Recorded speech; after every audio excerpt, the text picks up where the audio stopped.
Huh? Oh, yeah. There we go.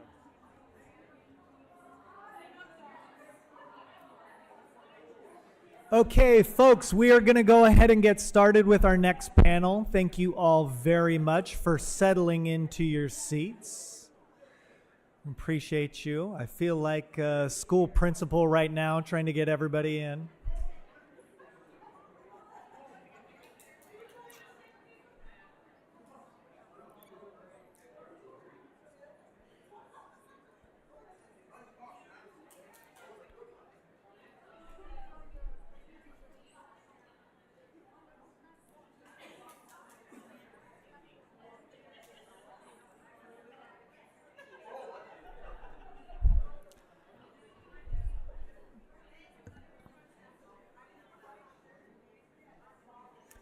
Christian, is this the order? Is Robert starting? Okay. Robert Boutron, you are being called to the stage. Hey, thank you, sir. Okay, folks, we're going to get started. I love also that this auditorium now smells like Mexican food, so I feel like this is great. This is great.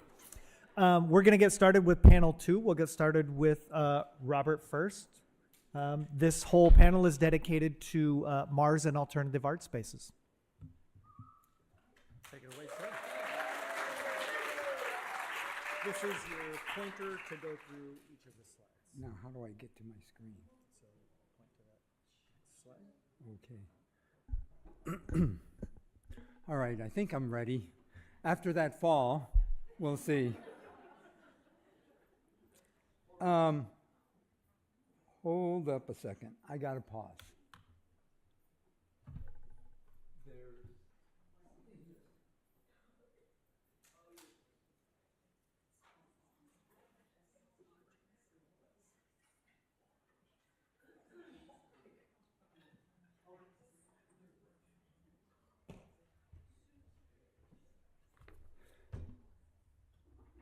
All right.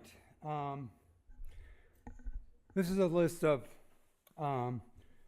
artists who were members of Mars at some time during its existence.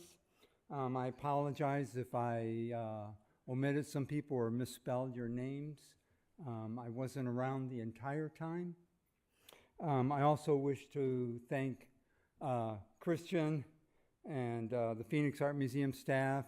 Tiffany, wherever you are, you did a great job.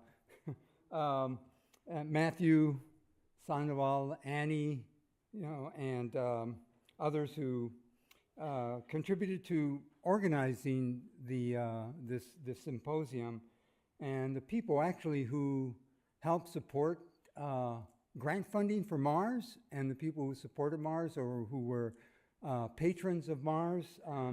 This has been a long time coming for Mars. I think it deserves this kind of recognition, not only here locally or statewide, but also nationally.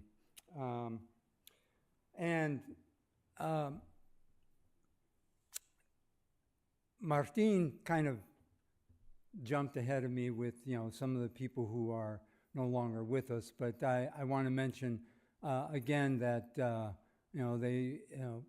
Manuel Acuna and Ralph Cordova and other people, they're not with us today, and they've gone on to that big art studio in the sky.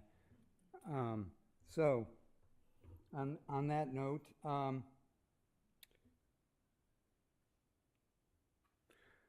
so this is a short list of antecedents and milestones before Mars came into existence. Floricanto at the bottom on your right, I think played a significant role in the forming of Mars, in my opinion.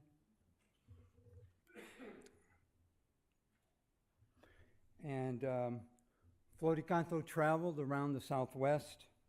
The fifth and last one was in Phoenix in 1978. I attended the event, and this event celebrated Chicano writers, poets, theater, musicians, and Floricanto inspired the formation of Arislan, which is an Arizona statewide organization that was created to promote Hispanic art in all its diverse forms.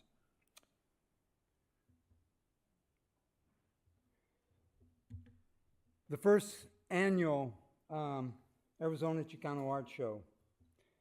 Now, one reason or contention behind organizing the exhibition was a controversy surrounding the Heard Museum's second Chicano Art Invitational.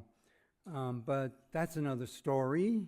And you know about all these things, there's always some type of rumors going around.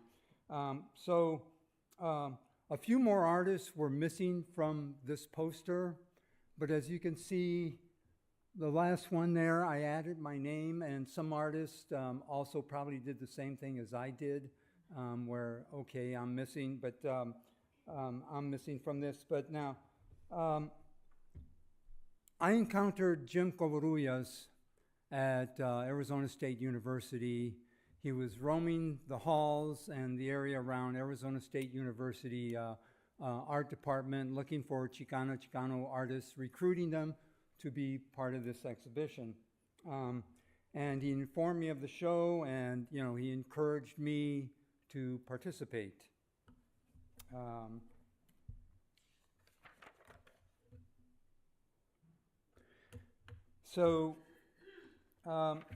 Here, after the exhibition,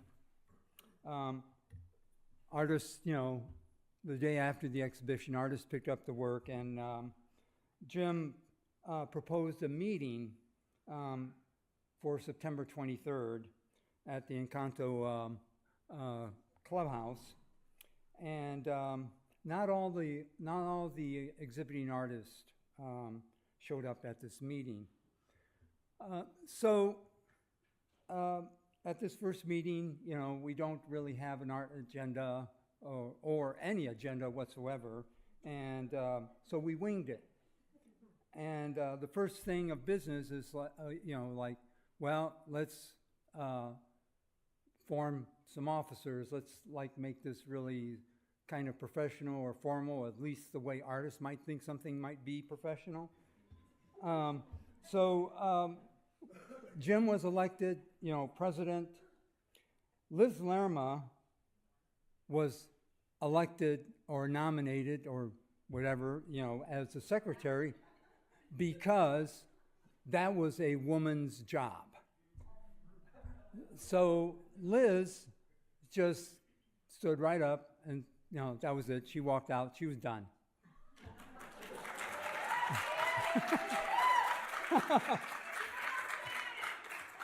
So none of the other artists that were in attendance wanted to become secretary, so I volunteered. And so I was the first secretary.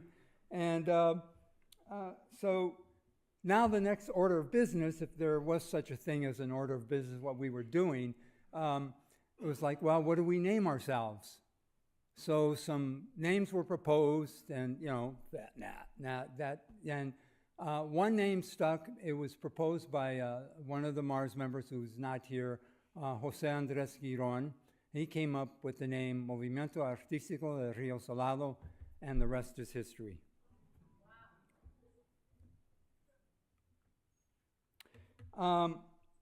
So what do?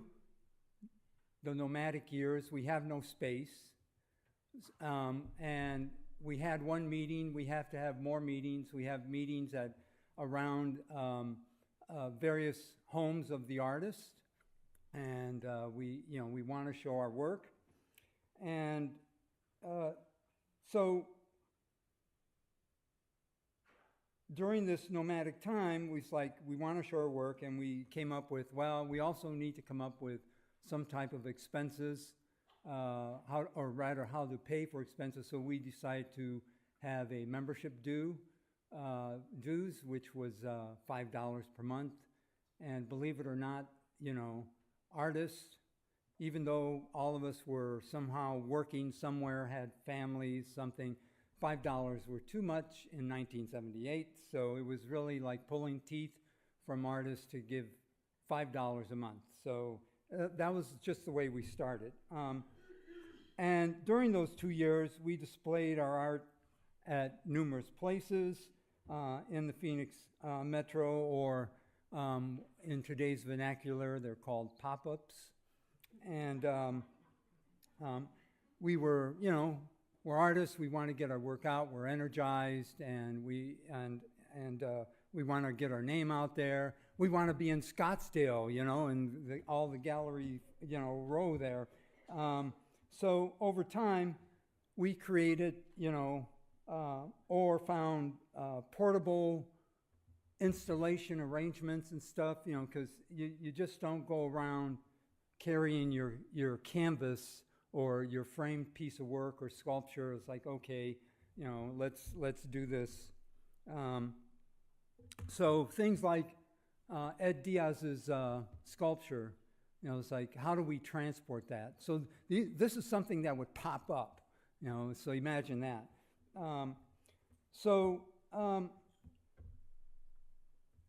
The other thing is, as an alternative artist group, we want to show our work, and we get offers. Hey, here's an opportunity to show your work. And it's like, well, great. What are you going to? How much are we going to get paid? And it's like, no, there's no money involved. It's like, well, we didn't do it. However, in order for us to really get our names out there, we decided, well, we can do things that are related to Hispanic celebrations, maybe people that we knew who wanted to support us in a way and give us visibility, so they would offer their space, or those kind of things like Cinco de Mayo events, things like that. So we would do those kind of exhibitions at various places, as you could see there on the right, where they're at Civic Plaza. So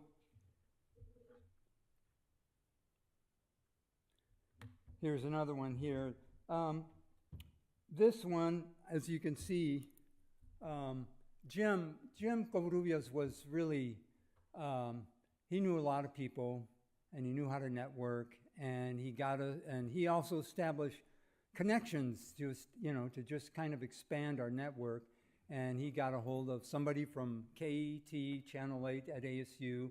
I don't know if it's still there at ASU, but the PBS station. Channel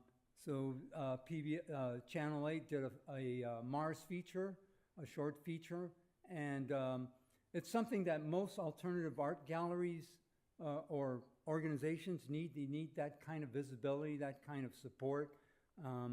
And on the picture on the right, you see Marianne, I think, Gully, who was the owner of Mystery Castle in South Phoenix. That's where the feature took place. Actually, KET filmed it there.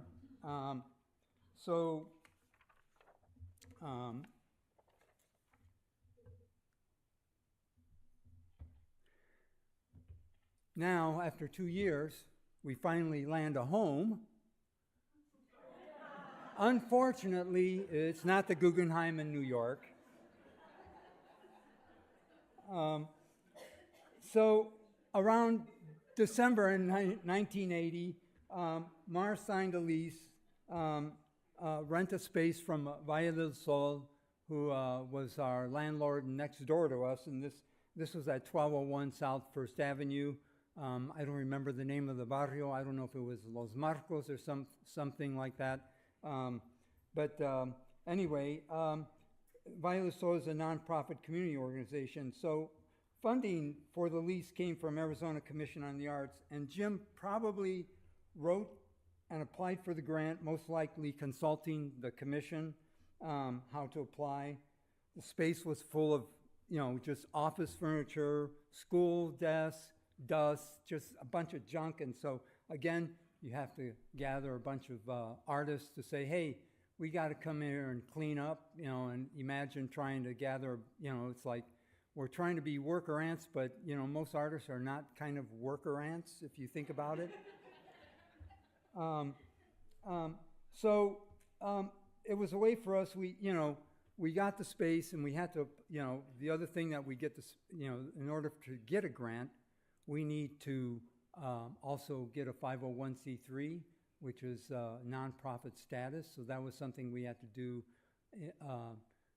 In order to get public funding, and that was the way we got our first space.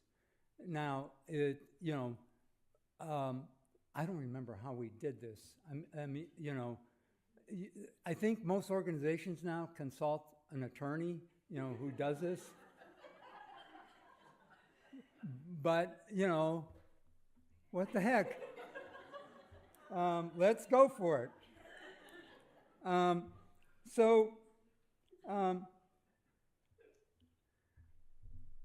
So now we have a space, and this is one group photograph. And Mars encountered a lot of challenges and issues, and one of the things that we had to deal with was that Mars is one of two, primary purposes was to advocate, present, and support the Chicano / native artist. And we had an artist member who was of Colombian heritage, and he said, well, you can't really limit it to that. Latino artists also need visibility. They have the same issues that Chicano and Chicano artists have. They want to get out there. They need community support. They need recognition, not only by from Phoenix or the state, but also nationally. So we broadened our scope, and it was like more of a Latino organization. The next controversy, and when you have an alternative organization, artist run, that there's always issues.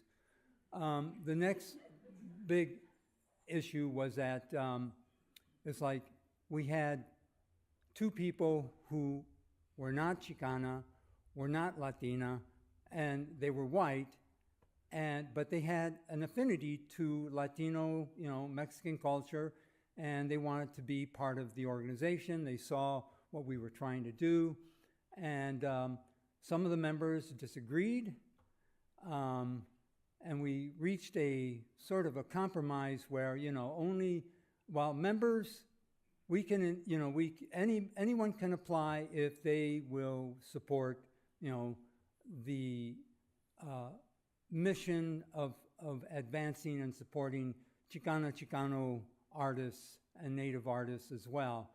And there was also one little thing that really kind of pushed us over the edge: public funding. It required that we do not discriminate. So that was another reason. So that kind of took care of that issue real easy. So with a home space, having a space, available, it presented a lot of opportunities, and one of them was CETA, and this was like the first summer after we got this space, and it was great because it offered a salary to some of the artists. I was one of those artists who did workshops with some of the kids conducting photography, and the kids got paid. And the other thing is that it also introduced a younger population to Mars and what we were doing. So it was a great opportunity. So after receiving our first grant from Arizona Commission on the Arts, the next step was the National Endowment for the Arts. And NEA arranged a presentation and meeting at Mars to discuss, what this program is about, what it can do, and what's the application process. We had a Mars meeting afterwards. This is about like how you start as an artist with the napkins. You write notes on napkins. And these are notes that, you know, I'm the secretary still, so that's my handwriting. So we go from napkins to now, you know, over time, a couple years, you know, we've gotten really professional and formal, and now we have letterhead and, you know, typewritten, you know, so it's all good. And, you know, we really had to jump on this because, you know, one of the things is, as alternative art space and artist run, is that it's like, well, okay, now we need a board of directors. We need a real director, an artistic director or an assistant director. So how do we do this? You know, it's like, you know, we had to get our shit together, in other words. That's what it came down to. So, you know, what do artists, you know, we wanted to show our work. We wanted some place to show our work, and you know, and probably more than anything, we wanted somebody to buy our work. So, you know, this is something about, you know, how an alternative space develops.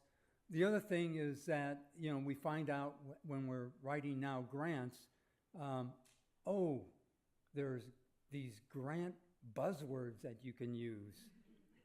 And then, you know, there's also, you can hire somebody to write your grants. And we thought, wow, that sounds great. How much? Unaffordable. We couldn't do it, you know. It just wasn't in our, it wasn't for us.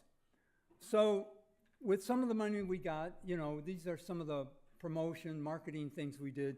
You could see here on the left side of this screen here, many of the exhibitions are pop-ups that we did while we were, you know, kind of roaming the streets of Phoenix.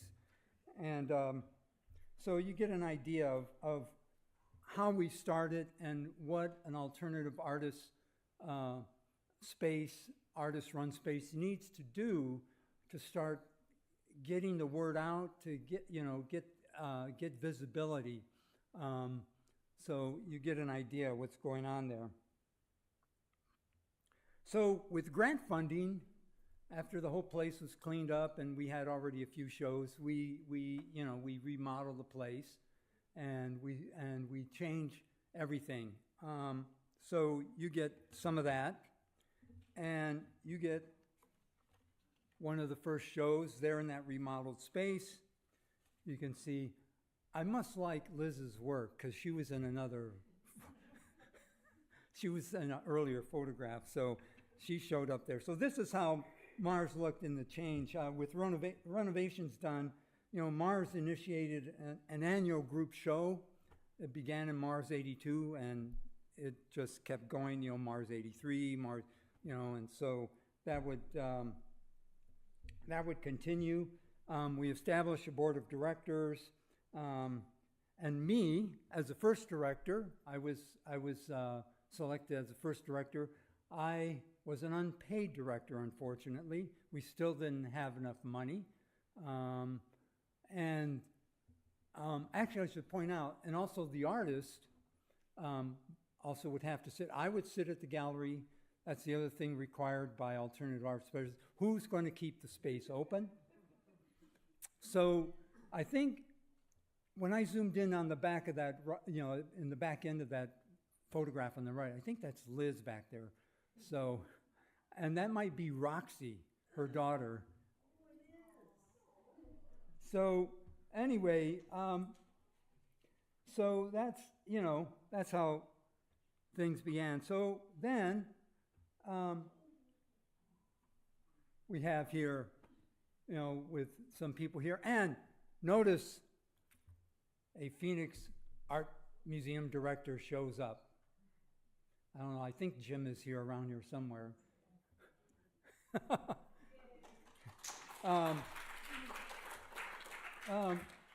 So again, you know, we're marketing, we're you know, word of mouth. And how do we get people to South Phoenix? So we said, food. The receptions had to do it, so we just like, all of us, the Mars artists, it was a potluck, essentially. The artists would bring food, and I mean, it wasn't, you know, we didn't have Costco, so it's like, you had to make it. So food, and it got around. I mean, we had the best receptions in Phoenix, and everyone would show up, including Jim. And it was great, you know, and that's how word got around, and it was a place to be seen, believe it or not, in South Phoenix. So another thing we did was we needed, yes, Norman. He was great. He was a great supporter of Mars. He had a Tacos Parados, a taco stand, in other words. And it was takeout only. It was around Buckeye and Central. And we would go there and, you know, he would feed us and support us. And we, you know, so he finally got a restaurant on Central between Monroe and Adams. I think it was Monroe and Adams. And he said, you know, I need art on my walls. Why don't I, let's use Mars. So this became our first satellite gallery, and it increased our capacity. You know, Mars artists did not have to wait, you know, another year to, you know, show their work. We could have 2 shows going on at the same time. So, you know, it was a great place. Norman, you know, was really supportive, and I mean, his food was good, and so that's. You know, rest in peace, Presente Norman, you know. So we're always brainstorming. Artist-run spaces are always brainstorming. We did our version of a calendar. Those of you who patronize a panaderia, you know, bakery, or carniceria, the butcher, you know, they always have a calendar at the end of the year that is for the following year. So Mars said, let's do our version. So this was made by Larry Yanez. I think Larry's here too. But these are some other things that we did as we got more money and better stuff, you know, better, you know, printing and everything. On the poster on the far right, La Finiquera, that was something that began also around 1982, and it was a way to open up Mars to other artists and to show artists once a year. It became a annual citywide, or I should say metro-wide exhibition. It was juried, and so it was a way to get Mars out there as well to a wider audience, to other audiences.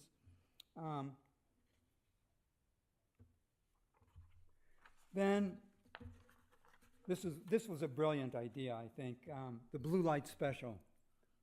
And this idea was came up with by Lene Aller, Kay Emig, and Michael Fogum, and this was based on the Kmart Blue Light Special. I don't know if any of you, some of you who are younger probably never even have ever heard of Kmart. But what Kmart would do is they would have a blue light, and it would be located in various areas of the store. And if there was, they would flash the blue light, it would spin, and it was called the Blue Light Special, and all the items in that area would be discounted, and, you know, it was hopefully to increase sales. So Mars, the 3 artists I mentioned, you know, came up with this idea. It was a way to fundraise. So it was open to all artists. It was a holiday exhibition before, you know, the Christmas holidays, and no art was rejected. And Mars got 50% of the sale, and the artist got the other 50%, and that's how it worked. So you can see it was sort of done in salon style. We just filled the walls, floor to ceiling.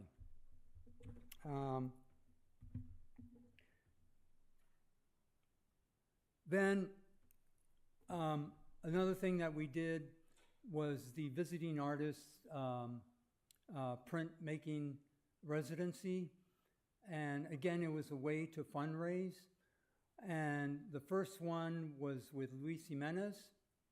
And Channel 8 also did a half-hour documentary on the production of the Rose Tattoo.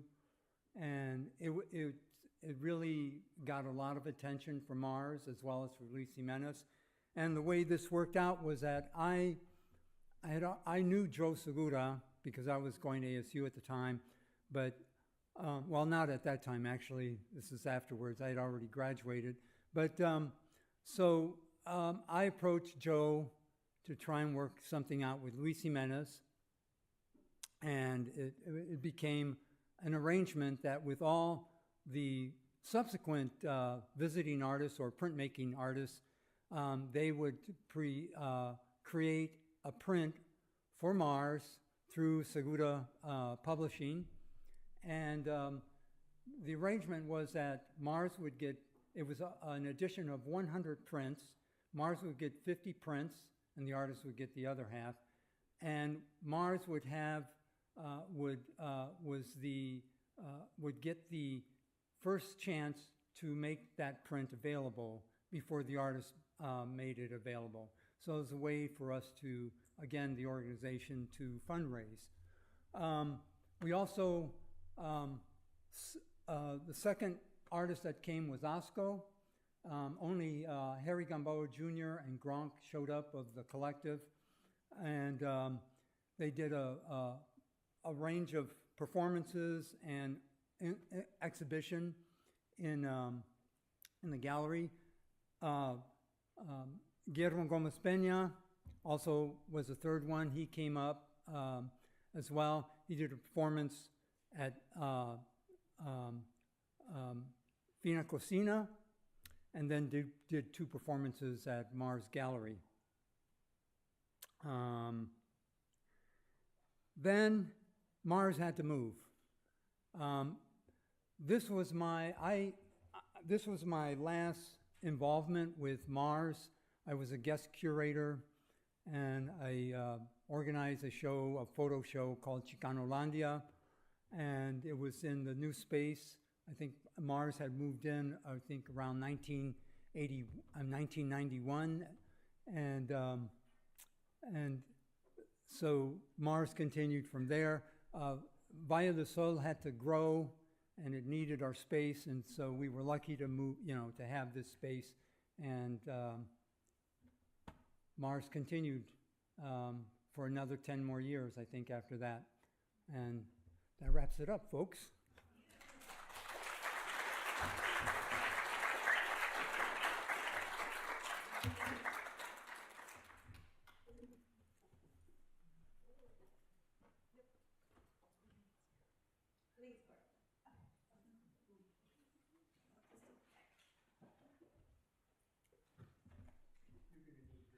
There you go.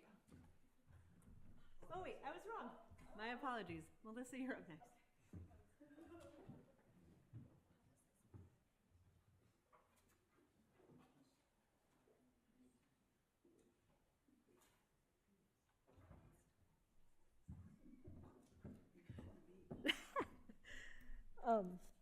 Hello, everyone. I'm Melissa Ratcliffe, and I want to begin by extending my thanks to Christian Ramirez and Matthew Sandoval and India Stewart and the entire curatorial team at the Phoenix Art Museum. I'm so honored to have been invited to participate in this important project about the history of the Mars Gallery. Exhibitions like the one being planned need to tell two intersecting stories: the administrative history of a gallery space, and Robert so wonderfully lays the groundwork for that, and also it has to allow for a capacious revisionist history of art. Institutional history projects fill a need to better understand the art system locally, nationally, and globally. Oops, I'm going the wrong way.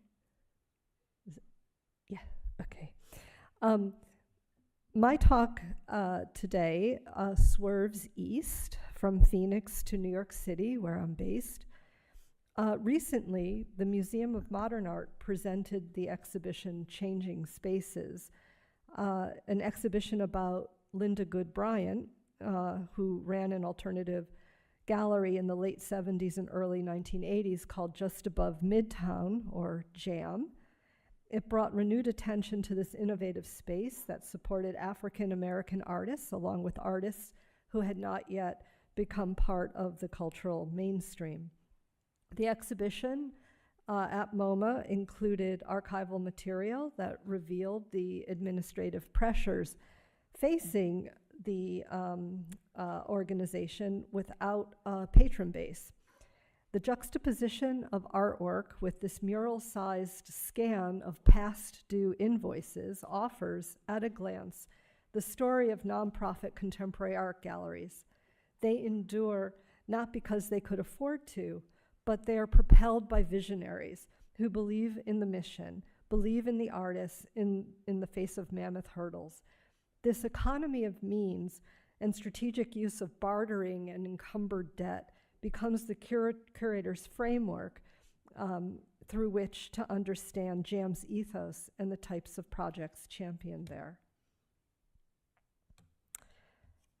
My 2017 project for NYU's Gray Art Museum, Inventing Downtown, examined an earlier era, the 1950s and early 1960s, of artist-run galleries in New York, self-financed by artists at a time when real estate and overhead was within reach economically. So economies could not be the framework for my project.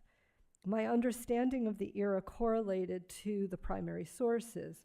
I had to trust the research process would result in a framework authentic to artist galleries. The framework then must be in conversation with something I started to call the social art history, a combination of art with the era's social context. The way to do this was to keep the messiness of research intact. It looks like this. Less familiar artwork and artists were combined with artwork and artists who broke through. This combination offers a chance to see artwork as it originally appeared publicly. And I was thrilled that in the aftermath of my exhibition, so many of the artists, particularly women artists who had struggled for decades, were finally seen.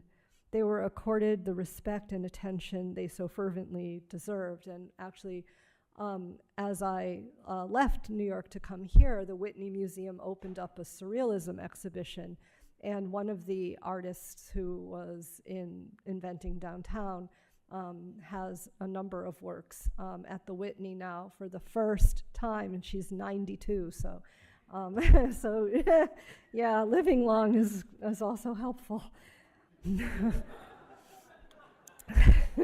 If you're not part of the mainstream. So to back up a bit, I want to share where I come from. In 1990, I was still in my 20s, I volunteered at the alternative gallery Exit Art, which was founded in 1982 by Jeanette Ingberman and artist Papo Colo. A year later, I became the paid curatorial assistant thanks to an internship grant from the NEA. About 10% of the 5,000 square foot loft on the 8th floor of 578 Broadway in Soho was used for staff purposes. The rest was exhibition space. The tiny office reception area could fit about 2 or 3 employees. So the exit team, I was like this 4th additional person. So the exit team set up an office for me in the archive room. It was a lofty designation for what was a windowless closet filled with file cabinets stuffed with the not quite decade-long history of the gallery. Installation photographs and slides, Photographs from openings, correspondence, Xeroxed reviews, grant proposals, budgets, bills, and the like were, I realized, history. That all I was to produce would one day be part of this history. To work at Exit Art meant you were making and remaking art history, and in those years it meant shifting the discipline towards artists historically marginalized by the art system, illuminating strategies that grappled with the history of modernism, heritage, America, and politics. Exit Art was transforming art history, and all that we did must be saved, must become part of the archive. This attitude was endemic among the alternative space community. It is why librarian Marvin Taylor was able to start the Downtown Collection at NYU Fales Library beginning in the late 1990s. For anyone interested in the history of New York City's artist-run spaces, NYU is now the key repository, the place to begin. My introduction to social art history occurred at this juncture in 1990 when Exit Art reprised their very first exhibition, Illegal America. There was no artwork in the exhibition, only documentation, photographs, police records, artist statements, newspaper clippings, and occasionally sketches that chronicled artist actions that broke the law. Charlotte Moorman's performance with Namjoon Paik as the topless cellist, and you weren't allowed in New York to be topless in a bar performing. That was against the law. Chris Burden shooting at airplanes, Tae Ching Se's arrest on vagrancy charges during his one-year living outdoor piece. The exhibition opened a world for me. I had not heard of most of the artists, and I had not known an art exhibition could exist without art. That an exhibition can be the research itself fascinated me. The catalog, conceived and designed by Papakolo, brought the visitor into the realm of the artist. To open the catalog, to get at its contents, designed as dossiers, you had to destroy the seal, a dollar bill, an action that's a crime. Other shows were given over to artists like David Hammonds, painter Juan Sanchez, sculptor and painter Willie Birch, video artist Shuli Chang, and so many more at pivotal points in their careers. The important work, however, was living up to the mission. In 1990, Jeanette and Kolo sent out a postcard to their mailing list with the message, "North American culture is changing and we are part of it." This change, the right of culture to change itself, and the notion of parallel, not monolithic society, or, quote, the right of history to have other opinions, was the attitude. They posed before an American flag fixed on the future, and Exit Art's role in ushering in this future, this embrace of, quote, transcultural changes and challenges, and commitment to, quote, different historical perspectives to instigate dialogue among diverse backgrounds, aesthetic values, and contemporary art, and, quote, to offer comprehensive one-person shows of mid-career artists who have not received significant critical attention or exposure through catalogs with critical essays to place their work within the historical context, and to seek out those artists who are, quote, difficult to categorize or exhibit due to the content or manner of working. This mission was at the heart of everything. The conversations, the research, the program. It is so wordy, but you know, I memorized it. We all did, and variations appeared in our grant applications. In fact, you can see that the main supporter of this vision was the National Endowment for the Arts, the New York State Council on the Arts, and the New York City's Department of Cultural Affairs. I share this brief overview of my time at Exit Art in the 1990s to give you a sense not only of where I come from, but the ethos of the alternative galleries, why they were alternative to commercial galleries and museums, and the accurate assessment that the work being done in these small laboratories of culture were also the real culture of America, just as valid as what the market and art collectors claimed as significant. This means that when you're looking into art histories that intersect with organizations, you need to begin with the archive. Now, most of the history we seek is actually not in a single repository.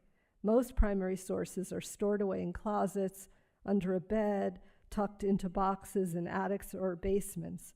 The question is whether the owner of the material, an artist, a curator, a former arts administrator, or relative thereof, will allow you into their home and let you go through what they have saved.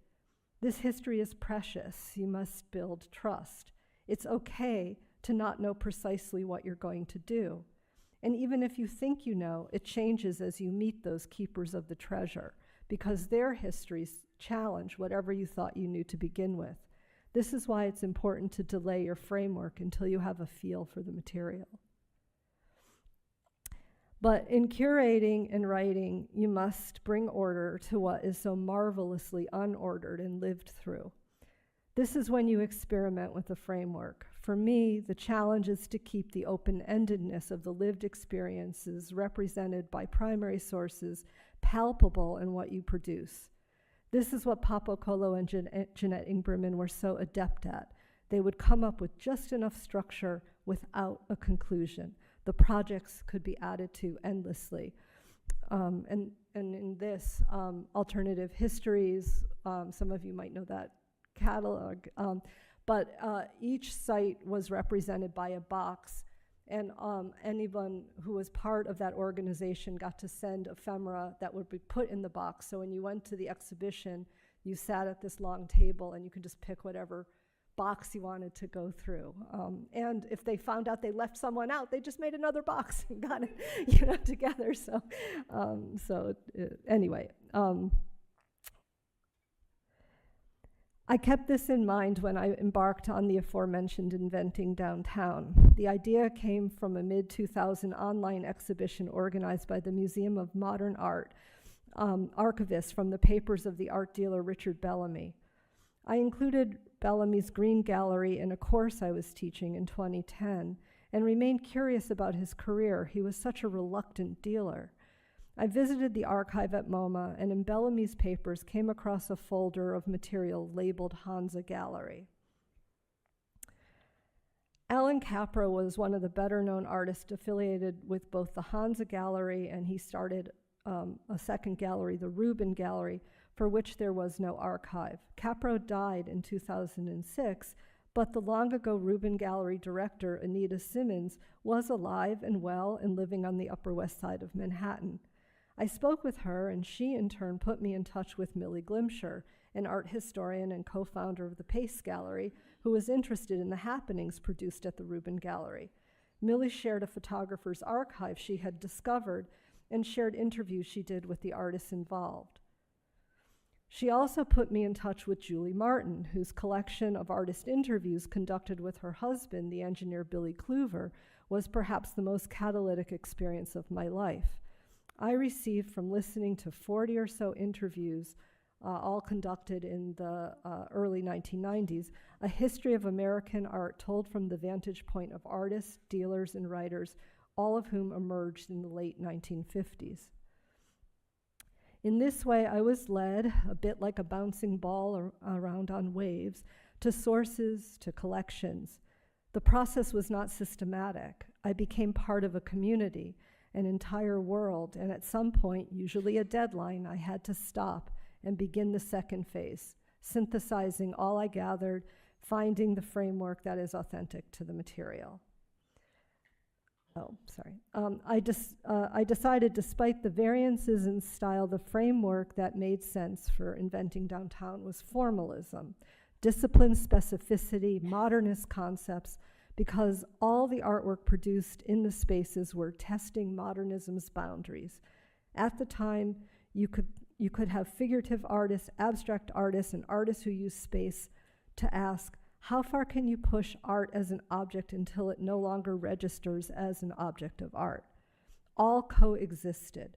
The galleries provided visibility for these experiments, and Richard Bellamy's Green Gallery, which I had thought was my subject when I began, was also included as a coda.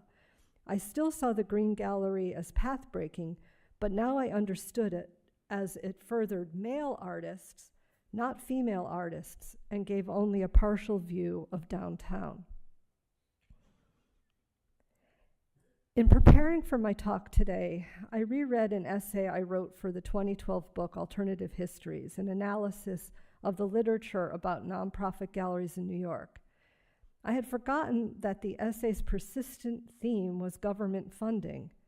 On one side were largely white art organizations, mostly self-financed or financed by a wealthy patron. On the other were organizations for whom government support was vital, necessary, and most often those were ethnically mixed or ethnically specific organizations. The predominantly white organizations were cynical about government, a hangover from the war in Vietnam and Watergate, and this attitude extended into the late 1980s and early 1990s Reagan era culture wars over the AIDS crisis and freedom of expression. Yet for the ethnically specific and multicultural, as a term we use then, organizations, government funding was the main source of revenue. These spaces did not have a private patron base. It did not mean that multicultural organizations were compliant about draconian and censorious policies that emerged. It meant that they saw past the politician who would use contemporary art to score political points. Agencies like the NEA were comprised of people like us. The idea was about audience, not only artists, because, as the NEA staff strategized, the beneficiaries of the funds they had to grant was the public, whose tax dollars made the NEA possible. This strategy meant that during the Reagan era's downsizing of the federal government, the NEA remained a lifeline. But cuts to art support accelerated during the financial crises, starting with the dot-com crash of '93, the start of the Clinton era, the collapse of financial giants during the subprime mortgage crisis of 2008 at the start of the Obama era, and more recently, the recession of 2020 due to COVID and the start of Biden's presidency. I wonder if you see a theme here. Each crisis cut more out of the arts budget, which was never fully restored. Of course, everything taking place in Washington today, the retraction and suspension of grants, not only threatens the viability of nonprofits across the cultural spectrum, it also weaponizes the cynicism about government doing anything useful. It urges the populace to consider government and those that work in it as inept, compromised, and wasteful. And it strikes me now, lest we forget our history, that part of any research project into alternative spaces must include how these spaces were supported. It means reading through the files of grant proposals and analyzing the monies received, because the history of alternative spaces that relied on government grants must include the fact that they were financed by their fellow citizens. We owe it to them. Thank you.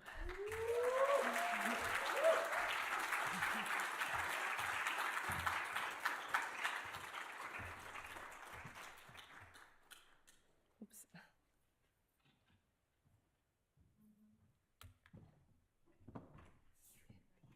Okay, thank you. That was great. Okay, let me get organized here. I have props. Okay, awesome. Hi, everyone. I want to start off by saying thank you. Thank you, Christian. Thank you, Matthew. Thank you to the other panelists that are here. These are amazing conversations. Thank you to all of the artists that were involved in Mars for showing up and being here. Your energy and seeing all of you together is really invigorating. And then thank you all for coming and being here. So my name is Corey Emig.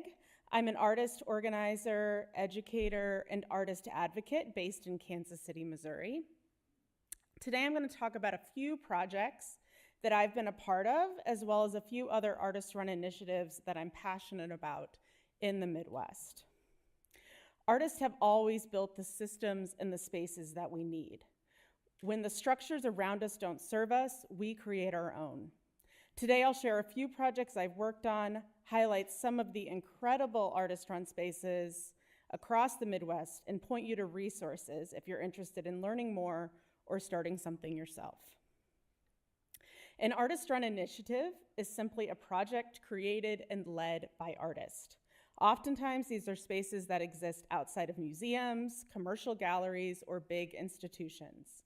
They can be galleries but they can also be storefronts, trucks, kitchens, or even the inside of someone's purse. They can be publications, they can be funding mechanisms, and they can be schools. The possibilities for these projects are endless. They matter because they're experimental, collaborative, and inclusive. They let artists take risk, build community, and push against the limits of what we think is possible. And right now, they are especially important. In a restrictive political and financial climate, they remind us that we don't need permission. What we need is vision and collaboration. So I'm a visual artist, but an equally important part of my practice has always been collaborative, large-scale projects. My question has always been, how do artists outside of large cities build thriving careers? And how can smaller communities of artists grow ecosystems that are self-sustaining? That curiosity led to the first artist-run project I co-founded in 2011 called Plug Projects. Plug was started by 5 artists. And when we started Plug, we weren't friends. It actually has a very similar origin story to Mars. We had a lot of conversations in the community. We heard a lot of people talking, and we said, let's have a meeting. And we all got together in a room, and we didn't know what we were going to talk about, but we knew we wanted to do something. And then we said, let's show up again next week and see what we come up with. 5 of us showed up again the next week, and from those conversations, we started to build Plug. Plug is still in existence today, and the leadership is in constant rotation. It has been run by around 30 different artists at this point, but the mission has stayed the same: to bring artists from outside of Kansas City into the city and to create national opportunities for the artists living in Kansas City. Over the 4 years that I was involved, we hosted over 50 exhibitions and at least 100 events. Events included critiques, film screenings, workshops. We even turned old newspaper boxes into mini galleries and spread them across the city. What started as an experiment quickly grew into a hub for artists locally and nationally. But Plug was never just a gallery. It was an ecosystem. It connected Kansas City artists to national conversations, and it taught me about the power of community and of building something ambitious without waiting for permission. After leaving Plug, I moved to Champaign-Urbana for grad school, and the artist community there felt very different. I knew artist-run collaborative projects weren't just something I enjoyed, but they were an essential part of my practice. Having a platform like Plug had showed me that these projects could expand a city's reach, connecting local artists with national networks and making a place feel much bigger. That perspective became even more important while in Central Illinois, where I felt trapped and a little bit isolated. But again, I found a group of artists that were interested in doing something, and we started a project called Say Uncle. Say Uncle was an experimental residency and nomadic exhibition program with initial support from the city of Urbana and the University of Illinois. We invited 3 artists from around the country to come and work. Each artist was given 2 weeks to create a body of work that could serve as temporary public artwork. We utilized my apartment as their residence and the extra grad studios on campus as their studio space, fully incorporating them into our grad school community, giving them access to university resources and support. After the work was completed, we traveled it across Central Illinois, showing it in galleries, alternative spaces, and community events. One of the exciting aspects of Say Uncle was that each residency had to be flexible. We were constantly collaborating with artists, installing their work in unusual locations, being responsive to the site, and adapting their practice to a public mobile format. To expand our reach, we collaborated with a number of other galleries and spaces in the region: Demo Project, Sidecar Gallery, Project 1612, University Gallery at Illinois State, and the Terrain Biennial. These partnerships amplified the impact, giving artists multiple platforms to show their work and connecting Say Uncle into a larger network. We also documented each project in a series of publications. here are my show and tell. You can look at these later. In a series of publications, and eventually created a book to archive the residency and the exhibition series.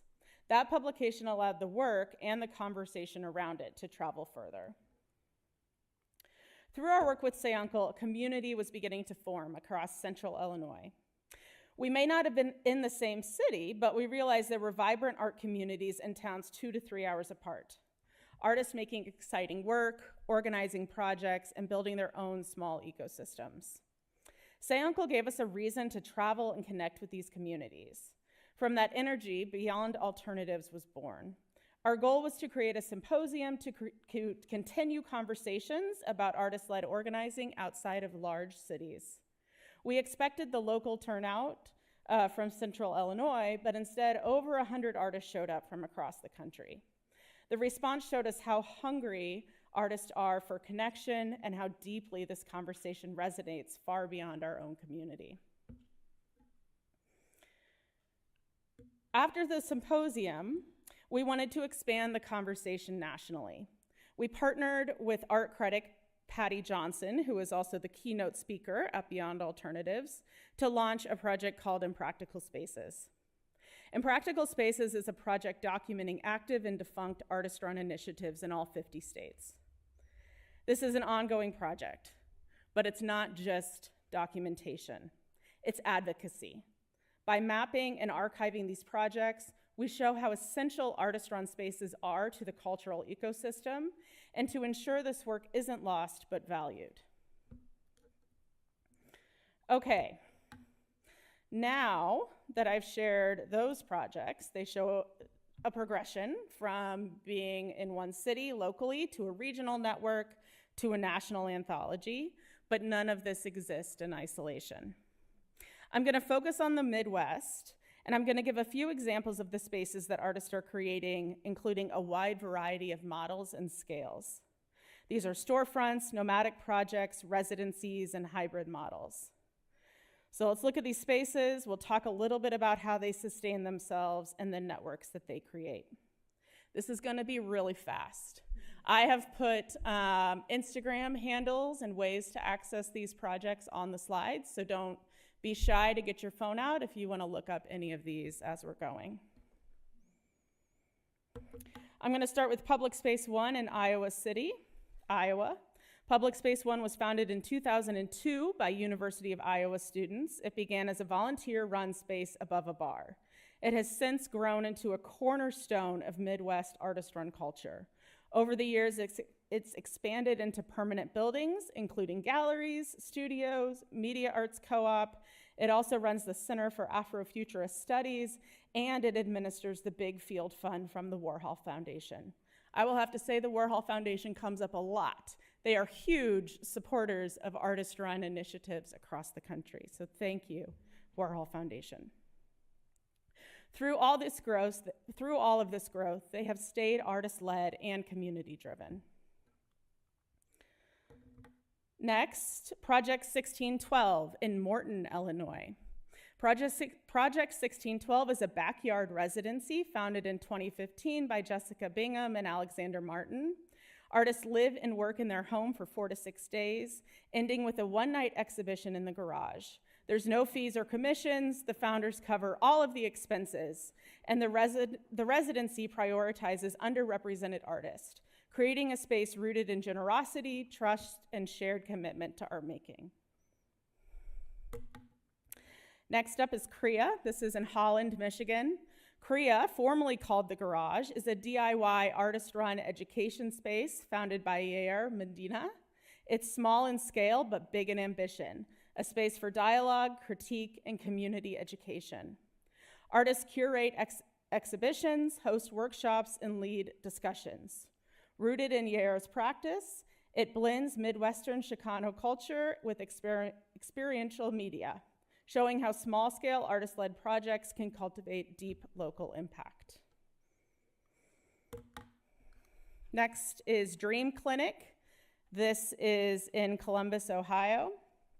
Dream Clinic is a 7 by 13 foot experimental space inside of a shared studio that used to be a car wash. They invite artists to transform its small footprint into immersive, site-specific projects. Dream Clinic shows how even the tiniest venues can spark big ideas. Wholesome Gallery, which is founded by the artist Gary Noland, occupies just 2 walls of his studio. After living in LA, Gary returned to Kansas City and created Wholesome as a bridge for local artists and the broader national scene. It demonstrates how even modest spaces can serve as hubs for dialogue, exchange, and visibility. Viva La Tenta is a mobile project led by 2 KC Chicano-based artists celebrating the legacy of printmaking. They bring live printmaking events into public spaces, connecting audiences with the craft and its history as a tool for community and political movements. It's art making as both education and public celebration. Western Pole in Chicago is perhaps the most stripped down artist-run project. They have weekly exhibitions of 8.5 by 11 works taped to a single telephone pole in Chicago.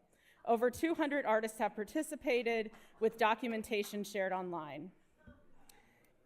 It's been featured in major outlets, but its heart is simple. A reminder that community and visibility don't require gallery walls. Poor Farm in Little Wolf, Wisconsin, was founded in 2008 by artists Michelle Grabner and Brad Killam. Poor Farm is a rural residency and exhibition site housed in a former poorhouse. Each summer, it hosts exhibitions and interdisciplinary projects ranging from performance and video to seed libraries and fermentation experiments. Poor Farm combines the intimacy of artist-run work with the scale of rural space, creating opportunities for radical experimentation.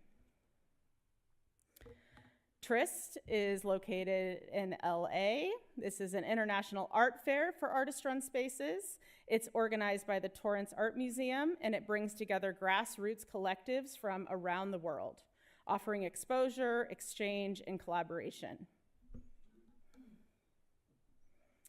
Special Effects, which had its very first opening last night, was founded by Amy and Misha Kligman.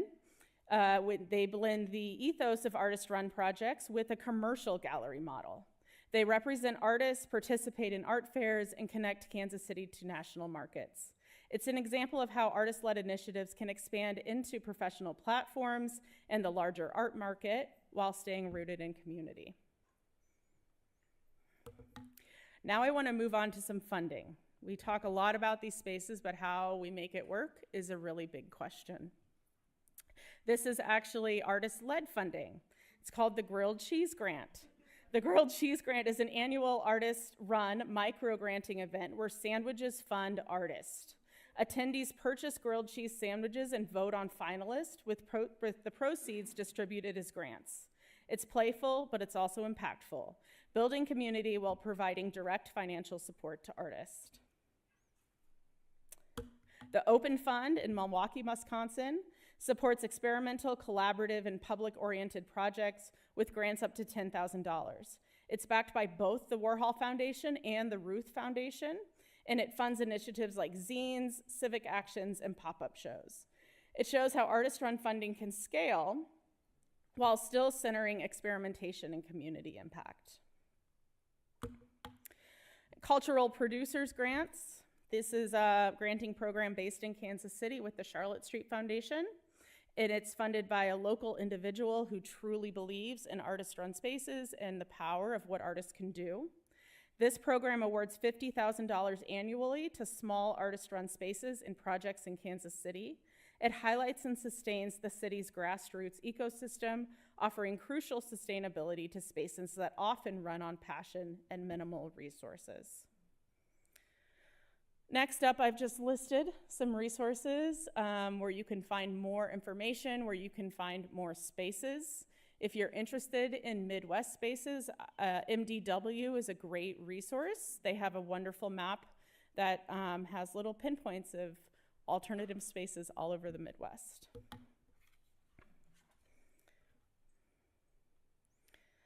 And I just want to end with artist-run spaces aren't just galleries. They're ecosystems.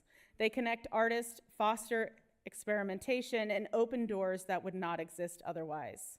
In this moment, politically, socially, and economically, these spaces are not optional. They are essential.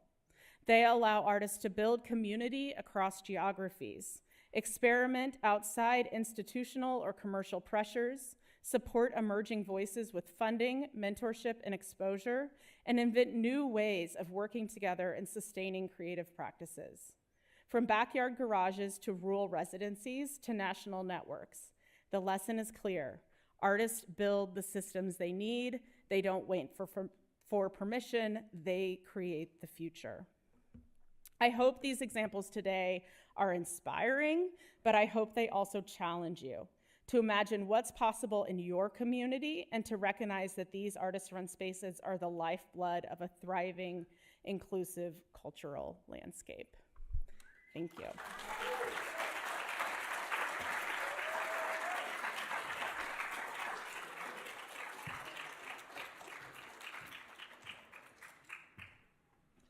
Folks, we are very sorry. We do not have time for questions on this because our next panel is going to start shortly. So you have about 5 minutes to take a bathroom break, get some water, do your thing, and then we'll come back to talk about arts organizations as community spaces. But also then you can stay for the happy hour event, and then we can have a more casual Q&A with all the participants that you don't get to talk to right now. So thank you. Oh, wait, do you want to take a...